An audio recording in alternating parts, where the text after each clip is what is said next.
Welcome students.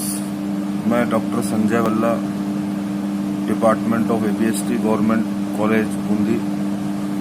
आज फिर अपन बीकॉम पार्ट 3 इनकम टैक्स की बात करेंगे। इनकम टैक्स में अपना जो चैप्टर चल रहा था डेफिनेशंस का, उसका ये पार्ट 4 है। और इस पार्ट 4 में अपन ये देखेंगे कि जो इनकम है, ये जो इनकम है, इस इनकम के सामान्य नियम क्या क्या है। क्योंकि इनकम टैक्स एक्ट के अंदर इनकम की जो परिभाषा दी हुई है वो कोई बिल्कुल स्पष्ट नहीं है, अपूर्ण और अस्पष्ट परिभाषा है। तो न्यायालय के निर्णय और विभिन्न सामान्य स्वीकृत कुछ नियम बने हुए हैं, कुछ सिद्धांत बने हुए हैं। ये सिद्धांत कुछ न्यायालयों के निर्णयों के आधार पर बनाए गए हैं। उनका अपन अध्ययन करेंगे आज कि आय के ये सामान्य सिद्धांत क्या क्या हैं, जिनके आधार पर अपन ये पता लगा सकते हैं कि वह आय होगी या नहीं होगी। तो इसको अपन यूँ कह सकते हैं, आय के सामान्य सिद्धांत।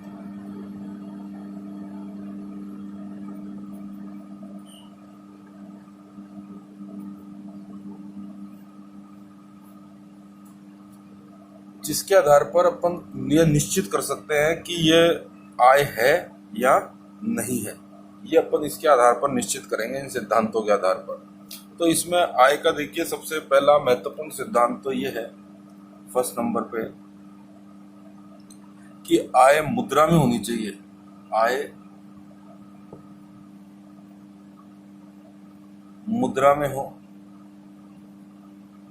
अथवा मुद्रा तुल्य हो। इसको आप समझ लीजिए, किसी भी साधन से मुद्रा में प्राप्त होने वाली राशि आय कहलाती है। ये तो एक सामान्य नियम है जो अपन सभी जानते हैं। परंतु ये मुद्रा तुल्य क्या है? तुल्य का मतलब होता है इक्विवेलेंट टू मनी। इसका मतलब ये है कि यदि किसी व्यक्ति को कुछ ऐसी सुविधाएं प्राप्त हो गई जो मुद्रा में तो नहीं है, परंतु उसको मुद्रा में मापा जा सकता है, तो अपन उसको भी आय मान लेंगे। जैसे मान लीजिए किसी नियोक्ता है, किसी नियोक्ता ने अपने कर्मचारी को 20,000 रुपये प्रति माह सैलरी देता है, पर मंथ सैलरी है। इस सैलरी मुद्रा के अंदर है, तो ये 20,000 रुपये तो उसकी आय मानी ही मानी जाएगी। परंतु यदि नियोक्ता ने उस व्यक्ति को एक रहने का मकान दे रखा है, फ्री में दे रखा है, इसका कोई किराया नहीं लेता वो, एक उसको कार दे रखी है, तो ये दोनों जो चीज़ें हैं, इनका मुद्रा में तो कोई मूल्य नहीं दे रखा। मुद्रा में तो उसको कितने रुपए की सैलरी दी जाती है? 20,000 रुपये पर मंथ। तो उसकी आय केवल 20,000 रुपये नहीं मानी जाएगी। 20,000 रुपये तो मुद्रा के अंदर हो गई, आय मुद्रा में हो गई। लेकिन ये जो दो सुविधाएं उसको दी हुई हैं, इन सुविधाओं को मुद्रा के अंतर्गत अपन बदल सकते हैं, मुद्रा तुल्य है। तो मकान के रहने का किराया जितना भी एक नॉर्मल किराया हो सकता है, वो किराया जोड़ लिया जाएगा। उस कार का जितना भी सुविधा का मूल्य होता है, वो मूल्य भी उसकी आय में जोड़ दिया जाएगा, और इस तीनों चीज़ों को जोड़कर उसकी आय मानी जाएगी।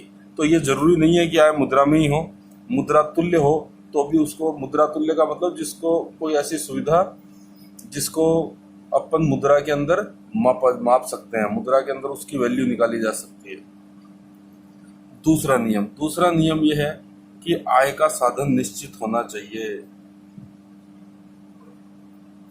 आय का साधन निश्चित होना। यदि कोई प्राप्ति आय के किसी निश्चित साधन से हुई हो तभी उसे आय माना जाएगा, अन्यथा वह आय नहीं होगी। आय का निश्चित साधन का मतलब है कि अपने इनकम टैक्स में मैंने आपको बताया था, इनकम के 5 हेड होते हैं, 5 शीर्षक होते हैं। यदि कोई प्राप्ति आय के किसी शीर्षक में नहीं आती तो अपन उसको आय भी नहीं मानेंगे।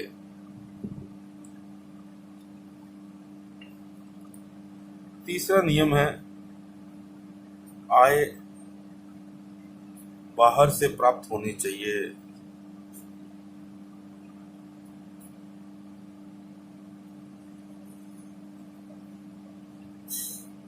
आय हमेशा कहाँ से प्राप्त होती है? बाहर से। इसका मतलब यह है कि कोई व्यक्ति स्वयं से आय प्राप्त नहीं कर सकता। जैसे यदि कोई क्लब है वो अपने सदस्यों को कोई सेवा देता है, उसके बदले में उनसे चंदा प्राप्त करता है, तो वो उसको चंदे में से व्यय करने के बाद बची हुई राशि आय नहीं कहलाएगी। बाहरी व्यक्तियों को अगर कोई वो क्लब सुविधा देता है, उससे कोई राशि प्राप्त होती है, तो उसको अपन आय मानेंगे। यानी आय स्वयं से स्वयं को आय प्राप्त नहीं हो सकती। आय हमेशा कहाँ से प्राप्त होगी? बाहर से। और एक इम्पॉर्टेंट बात ये ध्यान रखनी है इनकम टैक्स के अंतर्गत कि इनकम टैक्स कानूनी एवं गैर कानूनी आय में फर्क नहीं करता है। इसका मतलब यह है आयकर की दृष्टि में चाहे आय कानूनी हो चाहे गैर कानूनी हो, इस पर कोई फर्क नहीं पड़ता है। कानूनी आय पे भी टैक्स लगेगा, गैर कानूनी आय पे भी टैक्स लगेगा। कोई व्यक्ति ये नहीं कह सकता कि ये मेरी जो आय है ये तो गैर कानूनी है तो उसके ऊपर मैं टैक्स नहीं दूंगा। गैर कानूनी आय है तो उस पर भी टैक्स तो लगेगा ही लगेगा। साथ में गैर कानूनी आय के संबंध में कोर्ट से जो सजा होगी वो तो एक अलग होगी। कोर्ट जो गैर कानूनी आय कमाने के लिए सजा देगा वो तो अलग से देगा, परंतु इनकम टैक्स के हिसाब से गैर कानूनी आय पर भी टैक्स लगाया जाएगा। कानूनी आय पे तो टैक्स लगता ही लगता है। एक सामान्य सा नियम यह है कि आय में नियमितता, रेगुलरिटी, नियमितता होना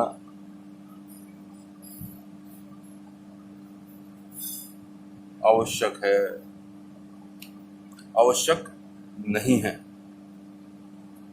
आवश्यक नहीं है। सामान्यतः आय का नियम यह है कि आय के अंतर्गत नियमितता होनी चाहिए। जैसे कोई व्यक्ति नौकरी करता है तो उसको पर मंथ सैलरी मिलती है, या कोई मजदूरी करता है तो उसको वीकली वेजेस मिलती है, परंतु यह जरूरी नहीं है कि आय हमेशा ही नियमित रूप से ही हो। कई बार इकट्ठी कोई राशि मिल जाती है, जैसे नौकरी जो व्यक्ति करता है उसका रिटायरमेंट के ऊपर ग्रेचुटी मिल जाती है, पीएल इनकैशमेंट मिल जाती है। इसी प्रकार से किसी व्यक्ति की मान लीजिए कोई लॉटरी निकल गई या कोई वर्ग पहली के अंदर उसको कोई आय प्राप्त हो गई, तो वो तो कोई नियमित आय है नहीं। तो इसलिए आय में नियमितता होना आवश्यक नहीं है। नियमित हो भी सकती है और नियमित नहीं भी हो सकती, एक साथ भी आय मिल सकती है। एक बात आपको यह हमेशा ध्यान रखनी है कि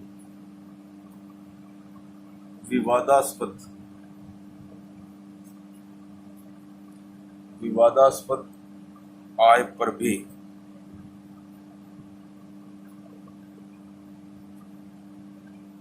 कर लगता है। विवादास्पद आय का मतलब ये है कि कोई ऐसी प्रॉपर्टी है जिसके ऊपर कोर्ट में केस चल रहा है और उसके ऊपर आय हो रही है, तो वो विवादास्पद आय मानी जाएगी। जैसे मान लो कोई मकान है, कोई हाउस प्रॉपर्टी है, कोई हाउस प्रॉपर्टी है, इस हाउस प्रॉपर्टी के ऊपर दो व्यक्तियों ने केस कर रखा है, ए ने और बी ने। ए कहता है कि हाउस प्रॉपर्टी का मालिक मैं हूं, बी कहता है इस हाउस प्रॉपर्टी का मालिक मैं हूं, और दोनों में चल रहा है कोर्ट में केस, कोर्ट में चल रहा है केस। इसका मतलब ये हाउस प्रॉपर्टी कैसी हो गई? ये हाउस प्रॉपर्टी हो गई विवादास्पद। विवाद चल रहा है, विवाद कहाँ चल रहा है? कोर्ट के अंदर चल रहा है। अब इस हाउस प्रॉपर्टी के ऊपर इनकम हो रही है, तो वो जो इनकम हो रही है उस इनकम के ऊपर टैक्स लगेगा ही लगेगा। अब वो टैक्स कौन देगा? ए देगा या बी देगा? विवादास्पद। तो देखिए ये इस हाउस प्रॉपर्टी है, इस हाउस प्रॉपर्टी पे केस चल रहा है कोर्ट में। इस हाउस प्रॉपर्टी पे 50,000 रुपए की इनकम कमा रहा है बी के पास मिल रही है इनकम, तो इस विवादास्पद प्रॉपर्टी पे टैक्स किसको देना पड़ेगा? बी को। यदि ए के पास आती विवादास्पद आए तो उस पर टैक्स किसको देना पड़ता? ए को। तो इनकम टैक्स में इससे कोई फर्क नहीं पड़ता कि विवादास्पद आय है या नहीं है, उस पर टैक्स तो देना ही देना पड़ेगा। जो भी व्यक्ति विवादास्पद आय प्राप्त कर रहा है उसी व्यक्ति को उसको टैक्स में देना पड़ेगा। एक नियम ये ध्यान रखना है आपको, व्यय से छुटकारा, व्यय से छुटकारा आय नहीं माना जाता। इसका मतलब यह है आपको यदि किसी खर्चे से छूट मिल गई कोई आप खर्चा कर रहे थे, वो खर्चा करने से आपको छुटकारा मिल गया तो उसको आय नहीं माना जाएगा। जैसे कोई कंपनी है, कंपनी ने डिवेंचर इशू कर रखे हैं, किसी डिवेंचर होल्डर ने अपने डिवेंचर पे इंटरेस्ट छोड़ दिया तो उसको अपन आय नहीं मान सकते, क्योंकि वो खर्चा था। कोई बात नहीं, अगर उसने छोड़ दिया तो उसको आय नहीं माना जाता। और एक छोटा सा पॉइंट आपको ये भी ध्यान रखना है कि व्यक्तिगत उपहार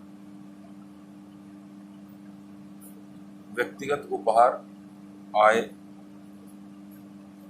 नहीं होते हैं। व्यक्तिगत उपहार का मतलब है पर्सनल गिफ्ट। जैसे किसी बच्चे का जन्मदिन है, उसको गिफ्ट मिले वहाँ पे बच्चे के जन्मदिन पे, या विवाह के ऊपर कोई गिफ्ट मिले, तो उनको आय माने या नहीं माने, तो उनको आय में नहीं शामिल किया जाता है। परंतु अभी कुछ अमेंडमेंट हुए थे इनकम टैक्स एक्ट के अंदर 2010 में, उससे पहले कुछ 2006 में, और तो उसके अंतर्गत कुछ संशोधन किए गए हैं, कुछ नए नियम डाले गए हैं। तो उसका अपन डिटेल स्टडी करेंगे। इनकम फ्रॉम अदर सोर्सेज का जब हेड आएगा, उस हेड के अंदर अपन स्टडी करेंगे। परंतु फिर भी यहाँ पर एक छोटी सी बात आपको ध्यान रखनी है कि छोटे मोटे व्यक्तिगत उपहार जो अपने को प्राप्त हो जाते हैं, चाहे वो जन्मदिन के ऊपर, विवाह दिवस के ऊपर, शादी विवाहों के ऊपर, तो उनको सामान्यतया आय में शामिल नहीं किया जाता। परंतु इसके कुछ अपवाद हैं, कुछ इसके संबंध में संशोधन हुए थे, वो अपन डिटेल के अंतर्गत पढ़ेंगे। इसके अलावा अब आपको एक बात आपको ये भी ध्यान रखनी है कि संभावित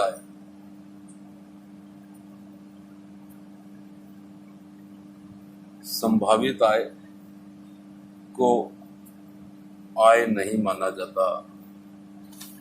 संभावित आय को आय नहीं माना जाता। इसका मतलब ये है कि ऐसी आय जिसकी संभावना है, अभी प्राप्त नहीं हुई है अपने को, वो आय अपने को प्राप्त नहीं हुई। जैसे उदाहरण के लिए समझिए, एक कर्मचारी के पास में स्टॉक पड़ा हुआ है और वो स्टॉक का आज के दिन मूल्य है 2 लाख रुपए। 2 लाख रुपए का स्टॉक था वो। अब अचानक से जिस वस्तु का उसने स्टॉक कर रखा था, क्लोजिंग स्टॉक, जिस वस्तु का इसके पास क्लोजिंग स्टॉक पड़ा है, इसकी मार्केट में रेट बढ़ गई और मार्केट में आज के दिन इस क्लोजिंग स्टॉक का मूल्य हो गया 3 लाख रुपए। तो अपन ये नहीं कह सकते कि उसको 1 लाख रुपए की आय हो गई। ये तो संभावित आय है। ठीक है, उसका क्लोजिंग स्टॉक का मूल्य 2 लाख था, मार्केट में आज के दिन वो महंगा हो गया, 3 लाख रुपए का हो गया, तो उसको आय नहीं माना जाएगा। जैसे मान लीजिए आपके पास में गोल्ड पड़ा हुआ है, अब आपने तो गोल्ड खरीदा था 20,000 रुपए 10 ग्राम में, आज के दिन गोल्ड हो गया 50,000 रुपए, तो इसका मतलब गोल्ड का मूल्य तो 30,000 रुपए बढ़ गया, तो आपकी आय हो गई क्या वो 30,000 रुपए की? नहीं, वो आय नहीं है, वो संभावित आय है, उसको आय नहीं माना जाता, उस पर टैक्स नहीं मिलता। एक बात आपको ये ध्यान रखनी है कि धर्मादा या गौशाला आदि के लिए, इत्यादि के लिए, इत्यादि से संबंधित कोई प्राप्ति हो गई तो उसको आय नहीं माना जाएगा। कई व्यापारी होते हैं, वो अपनी बिक्री के साथ में गौशाला के लिए कुछ पैसा ले लेते हैं अपने ग्राहकों से, या धर्मादे के लिए कोई पैसा ले लेते हैं, तो वो उस व्यापारी की आय नहीं माना जाएगा, क्योंकि वो जो पैसा लिया गया वो पर्टिकुलरली गौशाला के लिए या धर्मादे खाते के लिए लिया गया है, तो उसको उस व्यक्ति की या उस व्यापारी की आय में शामिल नहीं किया जाता है। एक यहाँ पर अब आपको बात ध्यान रखनी है, घर खर्च के लिए प्राप्त राशि में से बचाई गई राशि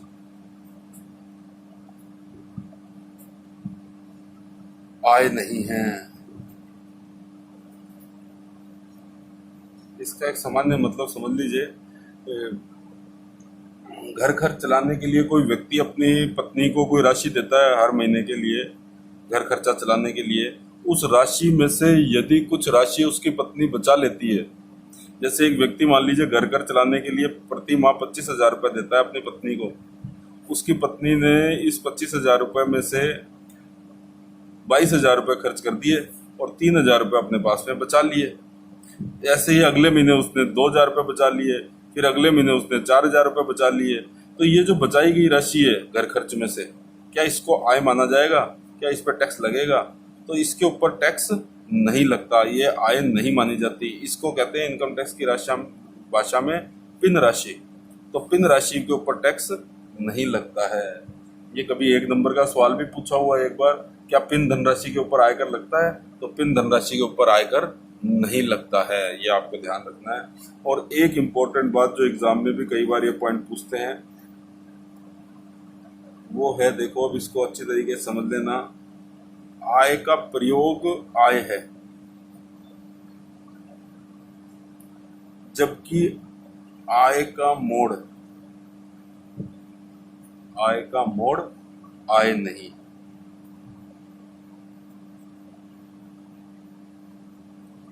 अब इसको समझ लो, आय का प्रयोग क्या चीज है और आय का मोड़ क्या चीज है, क्योंकि ये आय का मोड़ क्या होता है ये एग्जाम में पूछा हुआ है कई बार। ये पिन राशि का पॉइंट भी पूछा हुआ है एग्जाम के अंतर्गत। आय का प्रयोग क्या होता है और आय का मोड़ क्या होता है। आय के प्रयोग को तो आय माना है, लेकिन आय का मोड़ को आय नहीं माना है, यानी ये तो आय है और ये आय नहीं है। तो आय का प्रयोग का मतलब समझ लीजिए, यदि किसी करदाता को किसी व्यवहार से कोई आय एक बार प्राप्त हो जाती है और वह स्वेच्छा से उस राशि का प्रयोग किसी कार्य में कर लेता है, तो वो माना जाता है आय का प्रयोग। जैसे उदाहरण के लिए समझ लीजिए, एक व्यक्ति को सैलरी मिलती है, एक कर्मचारी है उसको सैलरी मिलती है, मिली उसको मान लीजिए 50,000, और 50,000 रुपये की जो सैलरी मिली इसमें से ये पहले से कटा हुआ था। एक तो उसका मान लीजिए इंश्योरेंस के 5,000 रुपये कटते हैं, और उसके जीपीएफ के पीएफ के 10,000 रुपये कटते हैं, और ये कटने के बाद में उसको कितने रुपए मिले? 50,000। तो इसका मतलब उसकी कुल आय कितनी मानेंगे अपन? उसकी कुल आय कितनी मानेंगे अपन? 65,000 रुपये, क्योंकि 65,000 में से 5,000 रुपये तो उसके किस चीज़ के कट गए? इंश्योरेंस के कट गए, और ये उसके पीएफ के कट गए। तो ये तो आय का प्रयोग है। इसका मतलब उसकी टोटल इनकम कितनी थी? 65,000। 65,000 में से उसको 5,000 रुपये तो उसने अपने किस चीज़ के कटवा लिए? इंश्योरेंस के कटवा लिए उसने, और 10,000 रुपये उसने किसके कटवा लिए? पीएफ के कटवा लिए। और ये दोनों राशि कटाने के बाद में उसको कितने रुपए प्राप्त हुए? 50,000। तो उसकी आय 50,000 नहीं मान जाएगी, उसकी आय कितनी मान जाएगी? 65,000। ये 5,000 और 10,000 रुपये तो क्या है? आय का प्रयोग है। ये तो उसने स्वेच्छा से अपनी आय का यूज करा है। 5,000 रुपये तो किस में यूज कर लिए? इंश्योरेंस में। 10,000 रुपये किस में यूज करे? पीएफ में। तो उसकी आय कितनी मानी जाएगी? 65,000 रुपये। तो फिर ये आय का मोड़ क्या चीज है, इसको समझ लीजिए। ये आय का मोड़ क्या चीज है? आय का मोड़ का मतलब ये होता है, यदि किसी करदाता को किसी व्यवहार से कोई आय अन्य किसी व्यक्ति को देने के लिए प्राप्त हुई है, तो वो आय का मोड़ माना जाएगा, और उस राशि के ऊपर उस व्यक्ति को कर नहीं देना पड़ेगा। जैसे उदाहरण के लिए समझ लीजिए, आय का मोड़ का उदाहरण समझ लीजिए। जैसे ए और बी, इन दोनों व्यक्तियों ने मिलकर एक लेख लिखा किसी मैगजीन के लिए, और उस लेख लिखने के बदले में उनको मिले 10,000 रुपये, और इन दोनों ने संयुक्त रूप से ये लेख लिखा था, और ये जो 10,000 रुपये मिले, ये मिले किसको? बी को। ये 10,000 रुपये किसको मिले? बी को। लेकिन बी को इस शर्त के साथ मिले हैं कि इस 10,000 रुपये में से ये बी 5,000 रुपये किसको देगा? ए को। 5,000 रुपये तो ये अपने पास रख लेगा, 5,000 रुपये किसको दे देगा? ए को। तो इसमें से जो बी को जो 10,000 रुपये प्राप्त हुए हैं, उसमें टैक्स कितने रुपए पे लगेगा? बी को कितने रुपए पे टैक्स देना पड़ेगा? बी को टैक्स देना पड़ेगा 10,000 रुपये में से केवल 5,000 रुपये पे। और 5,000 रुपये, हालांकि बी को प्राप्त कितने हुए थे? बी को प्राप्त तो 10,000 हुए थे, लेकिन उस 10,000 रुपये में से 5,000 रुपये को अपन क्या मानेंगे? आय का मोड़। आय का मोड़ का मतलब वह राशि प्राप्त हुई किसी अन्य व्यक्ति को देने के लिए, तो उसको मान लिया जाता है आय का मोड़। Diversion of income. Diversion of income पे टैक्स नहीं लगता। तो बी को प्राप्त तो 10,000 रुपये हुए हैं, लेकिन बी की आय कितनी मानी जाएगी? 5,000 रुपये। उसको टैक्स कितने पे देना पड़ेगा? 5,000 रुपये पे। और बाकी के 5,000 रुपये वो किसको दे देगा? ए को। तो बाकी के 5,000 रुपये पर टैक्स कौन देगा? ए। बी के लिए 5,000 रुपये माना जाएगा आय का मोड। तो स्टूडेंट्स, आज अपन ने आय के ये सामान्य सिद्धांत देखे। अब इस चैप्टर के अंदर केवल एक छोटी सी आय पॉइंट बचा हुआ है, एग्रीकल्चर इनकम, कृषि आय। आय के अंतर्गत ही एक पॉइंट आता है, कृषि आय क्या चीज होती है। इसके पश्चात में इस चैप्टर में आए हुए आपके जितने भी क्वेश्चंस हैं एग्जाम के और जितने भी इंपॉर्टेंट क्वेश्चंस हैं वो मैं आपको एक फाइल बना के, PDF फाइल बना के या नोट्स बना के लेक्चर के माध्यम से बता दूंगा। उन सारे क्वेश्चंस के आंसर आपको रजिस्टर के अंदर नोट करने हैं। उसके पश्चात अपन एक नया चैप्टर स्टार्ट करेंगे, important chapter, income from salary. Thank you very much.